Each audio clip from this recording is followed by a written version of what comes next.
In this short video, we'll explain how to use the audio inputs on the back panel of the Meridian Ellipse streaming speaker. In addition to being a streaming speaker, the Ellipse can play audio from other products plugged into any of the 3 audio inputs on its back panel. These are a USB-C input, a digital optical input, and an analog input. The optical and analog inputs share a single 3.5mm socket, which accepts either a stereo analog mini jack or a mini optical plug. If you don't have a mini optical cable, the Ellipse is supplied with an adapter, which converts a standard optical cable so that it fits into the socket. So, if you've plugged any of the products into the Ellipse, how do you select the source so you can listen to it? Well, this can be done in a few different ways. Firstly, you can select any of the available sources from within the Meridian Control app. Not surprisingly, tapping on the source name selects the source.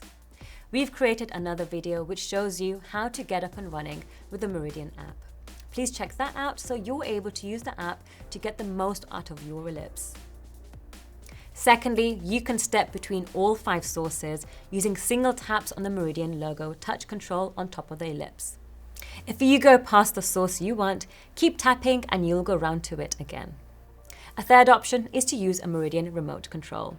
Finally, in installation where the Ellipse has been integrated into a home automation system, the interface can be programmed to offer source selection keys. You may notice that when playing streamed audio, all of the touch controls on top of the unit are illuminated and available for use, provided the app being used supports those functions. However, when any of the inputs on the back panel are selected for listening, the controls for previous, next, play, pause are unavailable and are not illuminated. This leads us to an important point. You may have already noticed that the Ellipse itself does not provide any visual indication for exactly which source is currently selected. Therefore, we strongly recommend using the Meridian Control app to switch between audio inputs.